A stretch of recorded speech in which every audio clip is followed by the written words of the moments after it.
չեն գալիս իշխանություն վեկանենք վայելենք։ Հայրիկ փրկելու խնդիր է։ Ես իշխանության եմ եղել, ես եղել եմ Սիսիանի համայնքի ղեկավար։ Իշխանություն էլի իմիջիներ պետք դառնային դիմություն, կամ դեբիլ չեմ, բայց հայրենիք են կորցրել, ժորդ։ Պատերազմի ժամանակ թուրքերից չեմ փախել, այս անողնաշ տարիներից չեմ փախնի ու չեմ փախնի։ Որ ինքը պետք է հարձակվեր եկեղեցու վրա, մեր սրբության վրա, 2 օր առաջ Բագրատ Սրբազանին կալանավորեցին։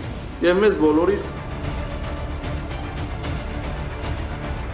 դատողած մեզ մասելը բոյ ենք տալու, հիմա էլ են բոյ տալիս, են որ ազգային ժողովում որ ելույթ եմ ունեցել բոյ եմ տվել,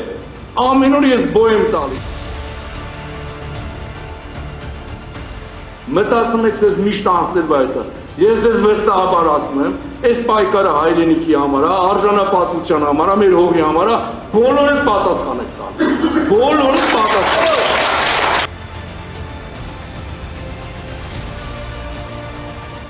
Ռոբերտ Քոչարյանի եւ Սերժ Սարգսյանի մեղադրող քննիչը քննչական խմբի ղեկավարը, որը եւս ստացել էր մխիթար գոչ, հիմա գտնվում է Վարդաշեն քրեակատվական հիմնարկում։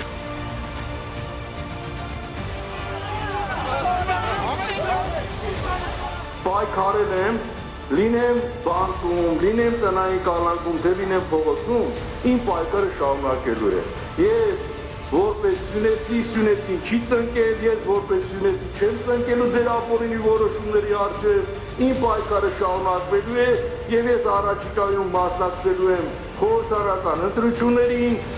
պայքարելու եմ այնքան ժամանակ, մինչեւ այս բանակցությունների մեկնարկը։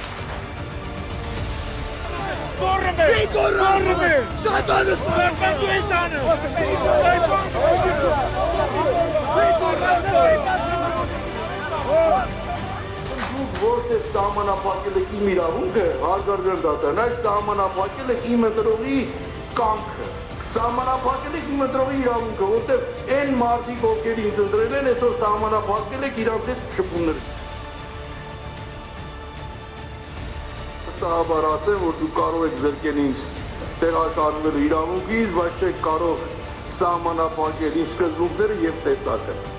Չեք կարող սահմանափակել այն սյունեցիների կամքը, ովքեր կանգնած են իմ թիկունքում։ Իմ հանցանքը Ժորժան մեջն է,